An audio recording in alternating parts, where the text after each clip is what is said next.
des camarades de maison. Que dire, que faire quand l'injustice flagrante frappe mon pays de plein fouet?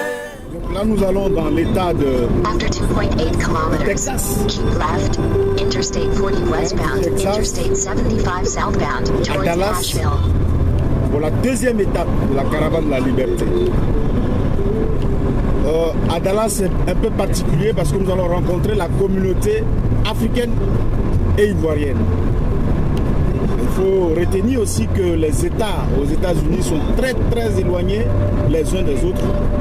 Donc nous parcourons 20 heures de route donc en voiture pour aller expliquer à nos frères, nos camarades qui sont de l'autre côté, en tout cas la crise ivoirienne, et leur demander d'être mobilisés pour la libération du président Laurent Gbagbo, pour la libération de la Côte d'Ivoire et pour la libération de l'Afrique. Vive la caravane américaine de la liberté, USA Freedom Tour 2013. Après Atlanta, c'est à Dallas, dans l'État du Texas, que la délégation du CRI panafricain a posé ses valises pour la deuxième étape de la caravane de la liberté. Le périple de 21 heures de route, commencé le jeudi 18 juillet, l'a emmené à travers le Maryland, Washington DC, la Virginie, le Tennessee et l'Arkansas. La délégation atteindra finalement Dallas le samedi 20 juillet à 13 h. La salle de conférence de l'Atrium Hotel & Suite au 4600 W Airport Freeway, réservée pour recevoir la caravane, était devenue trop petite pour accueillir les communautés ivoiriennes et africaines venues nombreuses de Dallas, Houston, Austin, de l'Arkansas et de l'Oklahoma. Des vaillances ont relevé ta dignité. Tes fichères Côte d'Ivoire, fiers artisans de ta grandeur, tous rassemblés pour ta gloire, partiront dans le... Des milliers de personnes qui ont été égorgées. Ça ne date pas de 2011, ça date de depuis 2002. J'irai même plus loin, dans les années 72, quand les guépiers ont été exterminés, quand il y a eu la crise au 108, ce sont tous ces personnes-là. Et c'est l'aboutissement de leur sale désordre que nous avons assisté le 11 avril. La minute de silence est très importante. C'est pour cela qu'il faut méditer pour ceux qui ont perdu des parents et méditer pour la réussite de la lutte. Les échanges qui ont eu lieu de 20 à 2 h du matin, lors du dîner en l'honneur de la délégation du CRI panafricain, ont essentiellement porté sur le témoignage des parents des victimes de la crise post-électorale. Abel Naki, président fondateur du CRI panafricain, a profité de l'occasion pour présenter son mouvement et remercier les communautés ivoiriennes du Texas dont les informations et documents ont servi de source de travail au sénateur James Inhofe. Il a également fait un tour d'horizon de l'actualité politique sans oublier d'évoquer le sort des prisonniers politiques de Côte d'Ivoire. Bon, si vous faites la politique, moi je pense qu'aujourd'hui, le problème doit dépasser Alassane Ouattara. Alassane Ouattara n'est plus notre problème. Notre problème aujourd'hui en Afrique, c'est la France. On doit faire quelque chose pour parler de la France. Pour Alassane Ouattara, c'est déjà fini. Qu'est-ce qu'on doit faire pour que demain, quand il y a un autre Alassane Ouattara, qu'est-ce qu'on doit faire pour le barrer?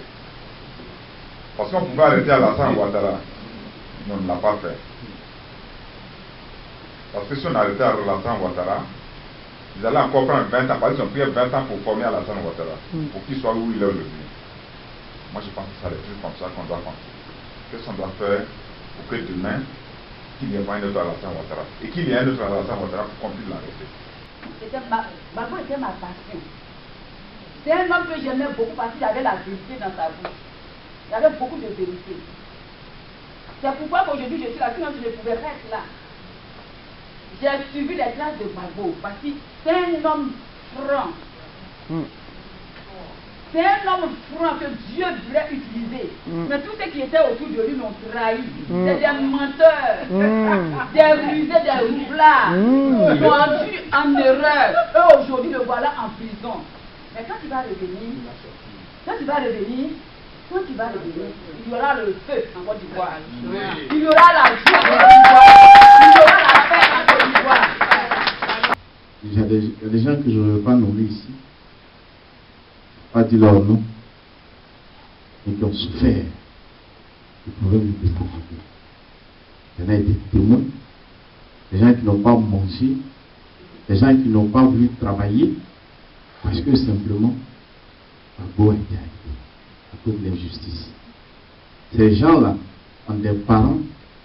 Allez, je ne veux pas dire de nom parce que nous avons été témoins de ces choses-là. Quand vous marchez à Paris, ce n'est pas parce que les États-Unis sont très loin de Paris. Il y a des gens qui en ont souffert. Tout ce qui arrive n'arrive pas par hasard. Tout ce qui se passe dans la vie a une raison. Quelle est cette raison-là? Les gens ont souffert. Il y a des gens, je ne veux pas dire leur nom, qui sont dans la salle, qui ont souffert de ce qui s'est passé et de ce qui continue de se passer en Côte d'Ivoire. Donc, porter notre voix. Sur la route de Mans, les gens tuaient. Mais chez nous, ils n'ont pas tué. J'ai mon neveu qui est ingénieur, ils ont mis ici l'histoire qui court, je vais te tuer. Tout le monde a embrassé parce que tout le monde dit si on le tue, il n'a pas tué. On ne savait pas qu'il tuait vraiment. Mais heureusement, il n'a pas tué. Et avec le temps, on s'est un peu, je me suis fait. Et j'ai une camarade qui m'a mené à l'église. Je ne connaissais pas Dieu, je me moquais de Dieu même. Mais je pourrais tellement dire, va à l'église, Dieu va te sauver. Mais une question que je voudrais poser, parce que à la haie là-bas, les gens disent que maïs, c'est maïs. Que Gbagbo, les gens de Gbagbo disent maïs. Et c'est ça qui veut pénaliser Gbagbo. Alors que Ouattara, lui, il a dit, ce pays-là, si je ne le gouverne pas, il sera ingouvernable. Pourquoi nos autorités n'ont pas pu parler de ça là-bas? Jean-Claude Zabié, le président du Conseil national du CRI panafricain USC, a quant à lui profité de la soirée pour procéder à l'installation des représentations du CRI panafricain de Dallas, Oklahoma City, Houston et Austin. 50 ans, c'est pas possible. On a fait des études. Notre pays aussi a besoin de nos connaissances. Mais on est bloqué parce que le trio, l'Occident, Rebelle du Nord, la France, aujourd'hui, ils ont cassé tous nos rêves. Franchement, depuis qu'Appel Naki est venu, tous les États que nous avons fait, les Ivoiriens sont sortis, nombreux. Mais le message que je leur relance toujours, c'est que est-ce qu'après Appel Naki, après son départ, vous allez toujours être nombreux comme ça? Parce qu'on se connaît. Aujourd'hui, là, on pleure. Chacun raconte son témoignage. Mais après qu'il prend son avion pour partir, est-ce qu'on pourra se revoir même pour dire que Laurent Gbagbo doit être libéré? Voilà. Il faut qu'on s'engage. Dans la lutte, là, il n'y a pas vieux, il n'y a pas petit. On a des jeunes ici qui sont de 20 ans à 25 ans jusqu'à 30 ans. On a des adultes qui sont de 40 ans jusqu'à 50 ans, 60 ans. On a besoin de tout le monde. Jusqu'à présent, on se pose des questions. Pourquoi c'est l'ouest de la Côte d'Ivoire qui paye le lot? Mais ça s'explique. Ça s'explique depuis avant même les indépendances, les colons, quand je parle des colons, je parle des Français. Les colons connaissaient en Côte d'Ivoire quelle est la région la plus riche et la plus fertile. Ils savaient que c'était l'ouest de la Côte d'Ivoire. Et ce qui arrive à l'ouest va au-delà des élections qu'on a vécues. On veut nous faire croire que c'est parce qu'ils ont voté par vous qu'on les tue. Mais c'est un problème de type foncier. C'est un problème foncier rural. Nous aimons le Burkina Faso. C'est un pays africain que nous aimons. Moi, j'ai fait mes études au Burkina. J'ai eu mon bac au Burkina. Mais c'est la politique que Dramane Ouattara et les gouvernants burkinabés appliquent avec la bénédiction de l'Occident qui nous fait souffrir. Ça n'a rien à voir avec le peuple. Je suis arrivé ici, j'ai fait une émission. Il y a des Burkinabés qui ont appelé pour dire qu'ils soutiennent le combat du président Laurent Gbagbo et que ce que Blaise Compaoré fait n'engage que lui et lui seul. Mais rien, en tout cas rien, ne pourra remplacer ce que nous avons perdu à l'ouest. Rien. Les parents qui sont morts, rien ne pourra remplacer cela.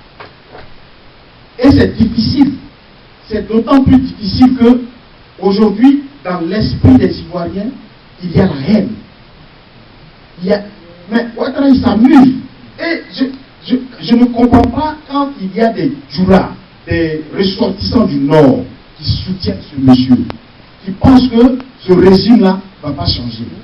Mais le régime va changer. Est-ce qu'ils pensent au fait que le régime va changer? Ils ne pensent pas à ça. Mais ce régime-là, il va changer. Il va changer. C'est pour cela que j'ai dit tout à l'heure, la seule personne. Moi, aujourd'hui, le doyen qui est là, qui a perdu toute sa famille, qu'est-ce que moi je peux dire qui peut apaiser son cœur? Moi, à peine. La seule personne qui peut lui dire, doyen, Yako, et puis il va le laisser. Et la seule personne aussi qui l'a dit à ceux du Nord, c'est vrai que vous avez tué, mais nous là, vous pardonne. Amen. Cette seule personne-là, c'est Laurent Gbagbo. C'est lui qui peut le faire. Ça, c'est humainement parlant. Mais il n'y a que Dieu qui peut apaiser les cœurs. Il n'y a que Dieu qui peut. Moi, je ne peux rien. Mais il y a des choses qui ne nécessitent pas. Il y a des douleurs qui ne nécessitent pas. Et ce sont ces douleurs-là que nous vivons. Une nation a une âme. Une nation parle. Une nation vit et respire. Aujourd'hui, notre nation pleure. Mais c'est comme un poisson dans l'eau. Quand il pleure, on ne voit pas ses larmes. Parce qu'il est dans l'eau. Et c'est ces pleurs-là que nous pleurons aujourd'hui. Personne ne nous attend. Personne ne voit nos larmes. Personne ne voit la souffrance que nous avons vécue. Mais le jour arrive. Il fait toujours jour. Quelle que soit la longueur de la nuit, le jour apparaîtra. Amen. Et c'est ce jour qui va apparaître là, qui va nous consoler. Il y a des peuples qui ont perdu. Il y a des révolutions qui ont tué. Et l'Amérique a perdu beaucoup de leurs fils. Donc aujourd'hui, on est content de vivre en Amérique. Moi, j'ai traversé toute l'Amérique en voiture. J'ai vu la puissance de ce pays. Les rues sont larges. J'ai vu la grandeur, l'immensité du pays. Mais la Côte d'Ivoire, la nouvelle Côte d'Ivoire, est sur un volage. La nouvelle Côte d'Ivoire qui va apaiser le cœur. Je n'ai pas d'autre mot à dire, c'est tout simplement douloureux. La soirée s'est achevée avec la signature de la banderole de la liberté, expression de la sympathie des Africains, Ivoiriens, voire même Américains pour le président Laurent Gbagbo. Mary Jackson depuis Dallas.